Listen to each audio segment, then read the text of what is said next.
The morning light filtered through the blinds, casting thin slats of gold across the wooden floor of our bedroom. I reached out instinctively for Rachel, but the sheets on her side were cool and undisturbed. This wasn't unusual. She often left early for yoga or coffee with her best friend, Mia. At least, that's what she always told me. Our marriage had always been one of unspoken understandings. I was the practical one, meticulous and grounded, and she was the dreamer, the artist who turned our home into a gallery of vibrant paintings and curated chaos. I loved her for it. At least, I thought I still did. It was a small thing that started the unraveling. A stray earring. I found it beneath the living room couch while cleaning. A delicate stud with a blue sapphire glinting in the sunlight. Rachel didn't own anything like it. I'd bought all her jewelry over the years, each piece a deliberate symbol of milestones. The emerald pendant from our first anniversary, the silver bracelet from our trip to Paris, the diamond studs from the Christmas after our son, Ethan, was born. But this wasn't mine, and I doubted it was hers. The rational side of me whispered excuses. Maybe Mia had left it, or perhaps it belonged to her cousin, who had visited last month. But something deeper, more primal, gnawed at me. I pocketed the earring, my fingers trembling as they closed around the cool metal. That evening, as we sat together on the couch, Rachel sketching idly in her notebook and me pretending to scroll through emails, I took a chance. "Hey," I began, keeping my tone light. "Did Mia leave something here last time she visited?" Rachel glanced up, her brows knitting together. "Mia?" She set her pencil down, tilting her head. "I don't think so." "Why?" I pulled the earring from my pocket and held it out. "I found this under the couch. Figured it might be hers." Her reaction was so perfectly measured it could have been rehearsed.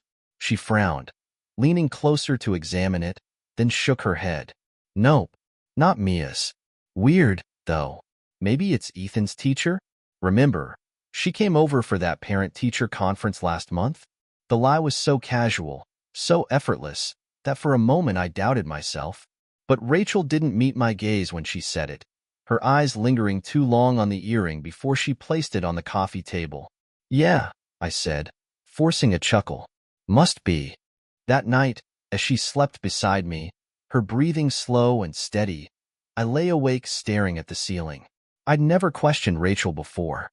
In 10 years of marriage, I trusted her implicitly. But now, a single earring had planted a seed of doubt, and I couldn't shake the feeling that something was deeply wrong. The next day, I decided to let it go. Or at least, I tried to. Work was a welcome distraction. Numbers, spreadsheets, and quarterly projections gave me something solid to cling to. But when I returned home that evening, the earring was gone. The coffee table where Rachel had left it was empty, wiped clean of any evidence. She didn't mention it, and neither did I. Over the following weeks, other small inconsistencies began to pile up.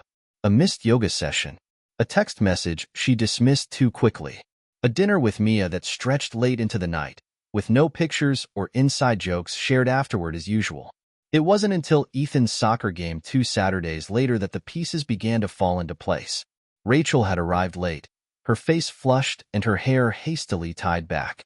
She claimed she'd lost track of time at the studio, working on a new painting, but as she leaned in to kiss me on the cheek, the faint scent of cologne, distinctly masculine and unfamiliar, lingered on her clothes. I didn't confront her, not then. Confrontation would mean acknowledging the cracks forming in the foundation of our life together, and I wasn't ready for that. Instead, I began to watch, quietly, carefully, the way a hunter watches prey. The unease gnawed at me like a dull ache, refusing to fade. That faint cologne, the missing earring, it wasn't just a coincidence. I told myself I'd give Rachel the benefit of the doubt, but each day I noticed something else, small but damning. A strange, distant tone in her voice when we talked. A new password on her laptop, something she'd never bothered with before. And then there was the money. It started with our joint savings account. We'd agreed years ago to keep a shared fund for emergencies and big purchases, like family vacations or upgrades to the house. Rachel had always been meticulous with the budget, tracking every dollar. But one day, when I logged into the bank app to check on something unrelated, I saw a recent withdrawal, $2,500. I frowned. It wasn't a small amount, but it wasn't catastrophic either. What was strange was that Rachel hadn't mentioned it. We always consulted each other for large transactions. I scrolled further and saw another withdrawal 2 weeks earlier for $3,000. My first thought was that she was working on a surprise. Rachel had a flair for grand gestures, a framed collage of Ethan's artwork for my birthday, a weekend getaway to Napa for our anniversary. But even that didn't sit right. She would have dropped hints, teased me with cryptic smiles. I waited until dinner that night to bring it up, trying to keep my tone casual. "Hey," I said, spearing a bite of roasted chicken. "Did you need to dip into the savings recently?" Rachel froze mid-chew, her eyes flicking up to meet mine. For the briefest second, there was a flicker of something in her expression. Guilt, maybe, or fear. But it was gone as quickly as it appeared. "Oh, yeah," she said, swallowing hurriedly. "The furnace in the studio broke last week. Had to get it repaired before it ruined my canvases. I meant to tell you, but you've been so busy with work." She smiled, but it didn't reach her eyes. "The furnace," I repeated, nodding slowly. "Right."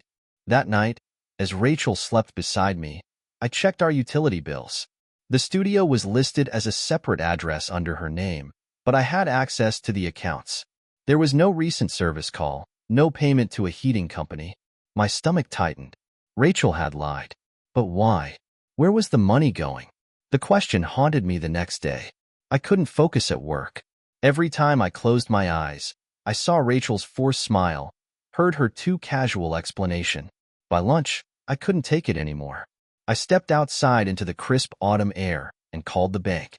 "I'm trying to confirm a recent withdrawal," I said, doing my best to keep my voice steady. "For $2,500 from my joint account." The representative clicked away on her keyboard. "Sure thing, Mr. Miller. That withdrawal was made at a branch location 2 days ago. Would you like the timestamp?" A branch location? Rachel had always preferred online transfers. "Yes, please." She read me the details, and my heart sank. The withdrawal had been made at 11:30 a.m., smack in the middle of Rachel's supposed yoga class. Was this an over-the-counter transaction? I asked, my throat dry. "Yes, sir. It looks like a check was cashed. Let me pull up the scan. Ah, here we are. Signed by Rachel Miller. Is there anything else I can assist you with?" "No," I croaked, ending the call. When I returned to my desk, I stared blankly at my computer screen. Rachel's signature was undeniable proof that she'd taken the money. But the time and manner of the withdrawal only raised more questions. Why would she lie about something so mundane? What was she hiding? That evening, I came home to find Rachel in the kitchen, humming softly as she chopped vegetables. She greeted me with a kiss, her lips warm and familiar. For a moment, I almost convinced myself that everything was normal, that I was imagining the cracks in our life. But then I noticed her phone on the counter, face down as usual, and my resolve hardened. While Rachel was distracted, I excused myself to the bathroom and locked the door. My hands trembled as I turned on my laptop and typed into the search bar, hidden phone tracker apps. I didn't recognize the man I was becoming, a husband who snooped and spied. But the Rachel I thought I knew was slipping away, replaced by a stranger who lied about yoga and furnace repairs. I needed answers. By the time I returned to the kitchen, I had downloaded the app onto my phone and was ready to sync it with hers. All I needed was 10 seconds alone with her device. My opportunity came when Rachel left to take a call, her voice drifting back from the hallway. "Yeah, I can meet you tomorrow." "No, the usual place is fine." The app installed in seconds. My stomach churned with guilt as I set her phone back on the counter, exactly as I'd found it. But I couldn't stop now. Not when I was so close to the truth. The tracker delivered its first hit the following day. At 2:15 p.m., Rachel's phone pinged from an address I didn't recognize, a small boutique hotel on the edge of town. My chest tightened as I stared at the screen, my mind racing with possibilities. A business meeting? A gallery consultation? Or something worse? That evening, I sat in the driveway for a long time before going inside. I wasn't sure how much more of this I could take. But as I reached for the door handle, my phone buzzed with a notification. It was from the tracker. Location update. User device active. latitude, redacted, longitude, redacted. The address was the same boutique hotel. Rachel was there again. At 7:30 p.m. I gripped the steering wheel until my knuckles turned white. Something was definitely going on, and I was going to find out what. I parked a block away from the boutique hotel, the soft hum of my engine blending into the quiet street. The night air was cold and crisp, biting at my skin as I stepped out of the car and shoved my hands into my pockets. My heart pounded in my chest, each beat a relentless reminder of the betrayal I might uncover. I didn't have a plan, just the tracker app on my phone and a gnawing determination to get answers. I stayed in the shadows, walking slowly until the hotel's neon sign came into view. The glow reflected on the glass doors, and through them, I could see the lobby's warm, inviting interior. I stayed back, scanning the room for any sign of Rachel. Then I spotted her. She stood near the reception desk, laughing softly at something the man beside her said. He was tall, broad-shouldered, and impeccably dressed, his hand resting lightly on the small of her back. My stomach twisted as I watched her lean into him, her body language intimate in a way I hadn't seen in years. I ducked behind a parked car, my breath fogging in the night air. This wasn't a misunderstanding. It wasn't a yoga class or a work meeting. It was her and this man, at a hotel, twice in the same day. I felt a wave of rage surge through me, but something held me back from storming inside. Instead, I pulled out my phone and snapped a photo. The flash was off, the image grainy, but clear enough to show Rachel and her companion together. I didn't know what I'd do with it yet, but I needed proof. Proof that I wasn't crazy, that I wasn't imagining this slow erosion of our marriage. They disappeared into the elevator, and I stood there frozen, the night pressing in around me. My legs felt leaden as I walked back to my car, every step heavier than the last. I drove home in silence, the weight of what I'd seen suffocating me. But the nightmare wasn't over. The next day, I couldn't focus on anything. Every time I closed my eyes, I saw Rachel with that man, the easy laughter, the way her hand brushed his arm. The betrayal felt like a knife lodged in my chest, twisting deeper with each memory. But it wasn't just the present that haunted me. As I scrolled through the tracker's history, another thought struck me, a memory from years ago. A business trip Rachel had taken to New York, right after Ethan was born. She'd been distant for weeks leading up to it, and when she returned, she seemed lighter. At the time, I thought it was just exhaustion from motherhood lifting. Now, I wasn't so sure. I started digging. I combed through old emails, text messages, and social media posts, looking for anything that might give me a clue. It was late at night when I found it, a string of messages buried in an old email account she rarely used anymore. They were from someone named D, sent around the same time as her trip to New York. The tone was casual at first, talk of work, art, and mutual interests. But as I read further, the messages became unmistakably intimate. Can't stop thinking about last night. I miss you already. Counting down the days until we can do this again. My hands shook as I scrolled through the thread. There were no explicit details, but the implication was clear. Rachel had been involved with someone else back then, too, and I'd been none the wiser. The most damning part was an attachment, a photo of Rachel and a man I didn't recognize, sitting close together at a candlelit restaurant. She looked radiant, her smile wide and unguarded in a way I hadn't seen in years. The timestamp confirmed it. This was during her trip to New York, while I was home with our newborn son. I closed the laptop and leaned back in my chair, staring at the ceiling. The woman I thought I knew was a stranger. This wasn't just a recent affair. It was a pattern, a secret life she'd been leading right under my nose. The next morning, Rachel acted like nothing was wrong. She kissed me on the cheek as she left for work, her usual cheerful self. But now, every gesture, every word felt tainted.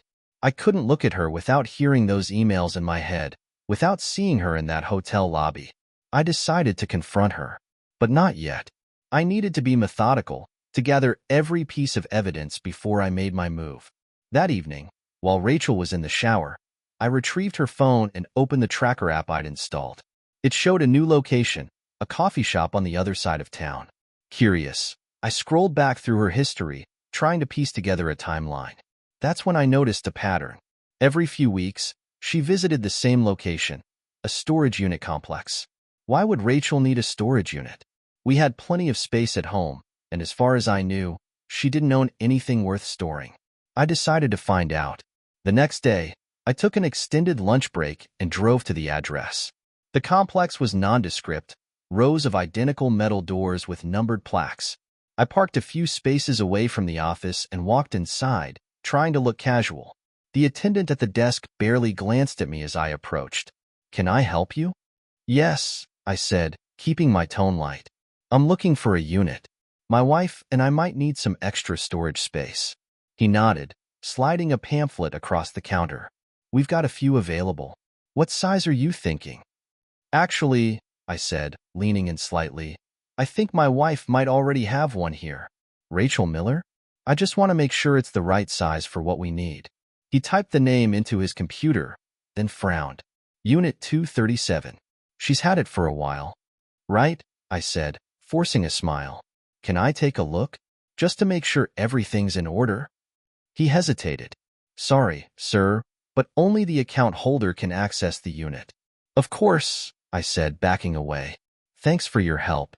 As I left, I glanced toward the row of units. Somewhere behind one of those doors was another piece of Rachel's secret life, and I was determined to uncover it. I parked outside the storage facility, staring at the row of identical metal doors. Unit 237 was out there, holding God knows what secrets Rachel had been hiding. My mind spun with possibilities: love letters, gifts, keepsakes from past affairs. The thought was maddening. I clenched the steering wheel, struggling to steady my breathing. The revelations of the past few days had hollowed me out, leaving a raw, festering wound. Rachel wasn't just unfaithful. She was a stranger, a skilled liar who had been fooling me for years. And yet, I couldn't bring myself to confront her. Not yet. I needed answers. I needed control. And most of all, I needed a plan. The next day, I hired a locksmith, a discreet one recommended by a buddy who'd gone through a messy divorce. I told him I needed access to a unit for shared property disputes. He didn't ask questions. He just handed me the tools. That evening, I returned to the storage facility under cover of darkness, my heart pounding with adrenaline. The lock on Unit 237 clicked open with a satisfying snap. I slipped inside and flicked on my phone's flashlight. The space was small, cluttered with boxes and an old wooden chest. My hands trembled as I opened the first box. Inside, I found a collection of items that made my blood run cold. A man's leather jacket, a pair of men's running shoes, and a stack of photographs bound with a rubber band. I pulled out the photos and flipped through them. There she was, Rachel, smiling at the camera with a man I didn't recognize. They were on a beach, the sun setting behind them, their hands entwined. The timestamps on the back of the photos told a damning story. These weren't from years ago. They were recent. Some were dated just 2 months earlier, around the time Rachel claimed she was at an art retreat. My fingers brushed against an envelope tucked beneath the photos. Inside was a collection of receipts, hotel stays, fancy dinners, and one particularly extravagant purchase, a diamond bracelet. The handwriting on the receipt was Rachel's. I sank to the floor, the flashlight shaking in my grip. This wasn't just a fling. This was deliberate, calculated. She was funneling money from our savings to fund her double life, spending what we had worked for on someone else. I didn't cry. I didn't scream. I sat in the silence of that storage unit, feeling a fire ignite deep in my chest. This wasn't just about betrayal anymore. This was war. The next morning, I sat in my office, scrolling through photos of Rachel and her lover. My mind churned with possibilities, each one darker than the last. I didn't want a simple confrontation. No, I wanted her to feel the weight of every lie, every stolen moment. I wanted her to suffer. First, I needed to cover my tracks. I logged into our joint accounts and quietly transferred half of our savings to a new, private account. I'd seen enough divorce cases to know the courts wouldn't look kindly on sudden withdrawals. This had to be subtle. Next, I started documenting everything. I compiled screenshots of her tracker history, photos from the storage unit, and even old emails I dug up. I created a timeline of her lies, detailing every trip, every late-night call, every missing dollar. By the time I was done, I had a dossier that could sink her in court, but it wasn't enough. I didn't just want legal leverage. I wanted Rachel to see her world crumble around her. That evening, as Rachel cooked dinner, I planted a recording device in the living room. If she thought she could lie her way out of this, she was sorely mistaken. But as I reviewed the recording later that night, I stumbled across something I hadn't expected. "Do you think he knows?" Rachel's voice was hushed, but the fear in it was palpable. A second voice responded. It was female, Mia's. "No way. You're too careful. Besides, he's too busy with work to notice." My stomach dropped. Mia, her best friend, the one person Rachel had always confided in. If Mia knew about the affair, she was complicit. "Still," Rachel continued, her voice cracking slightly, "I feel terrible. Ethan, if this all blows up, what happens to him?" "Ethan, my son."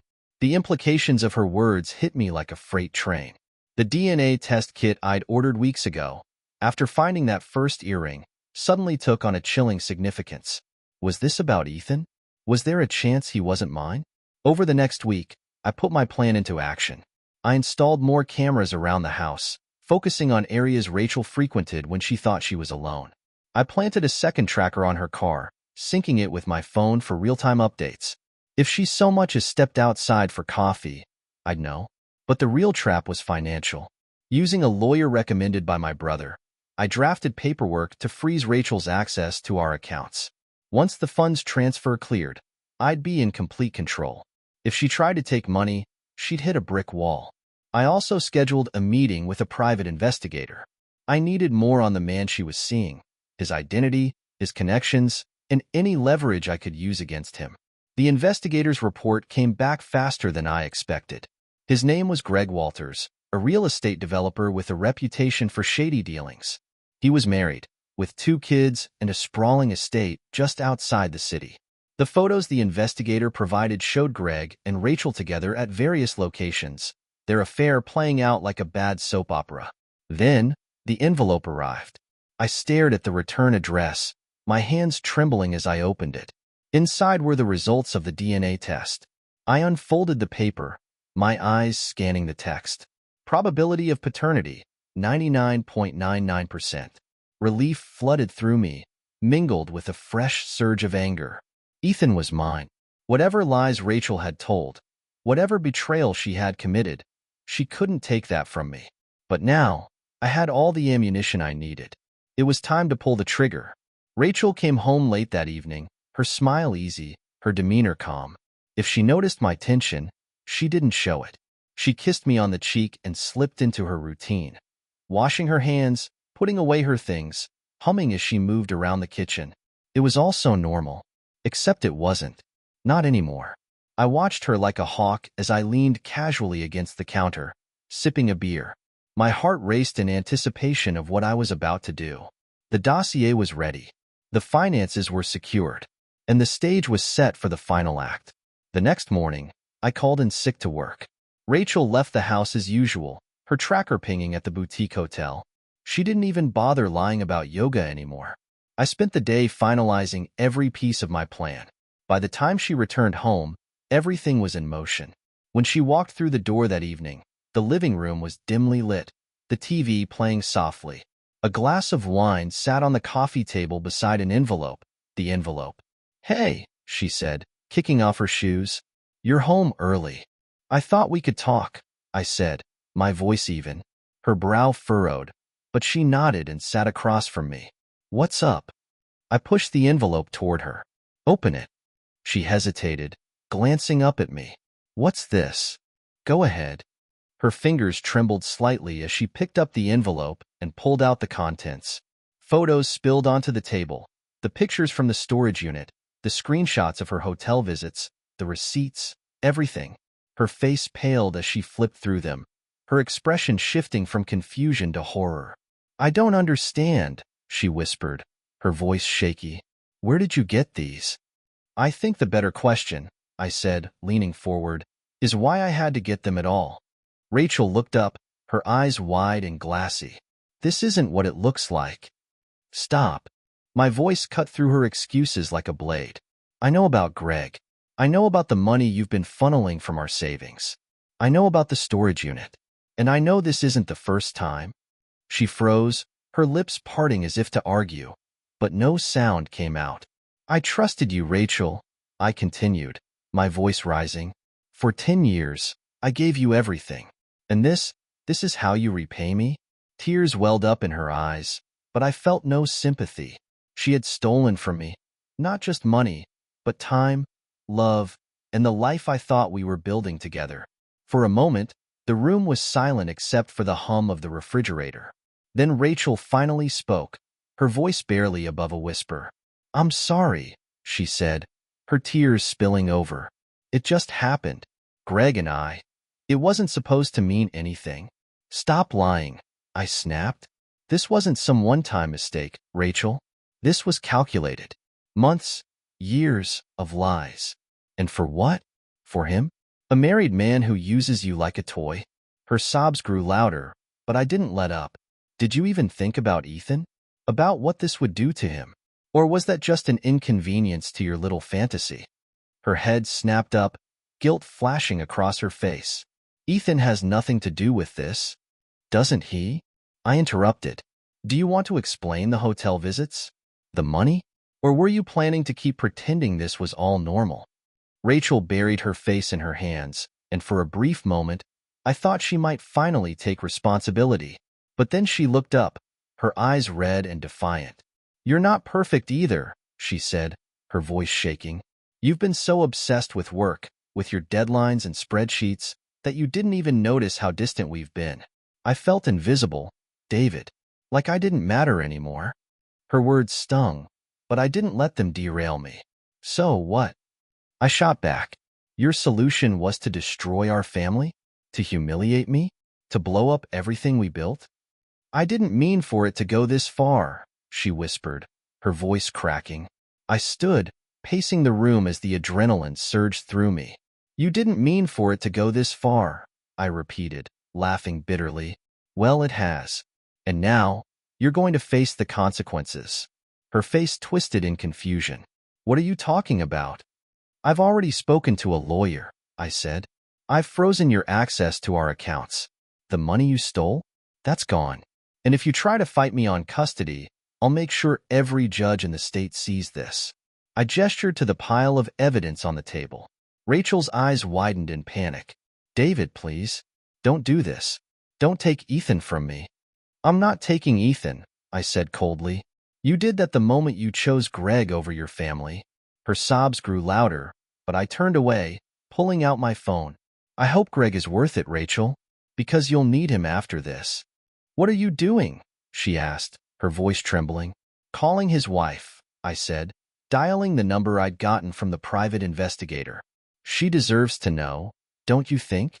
Rachel lunged toward me, trying to grab the phone, but I stepped out of her reach.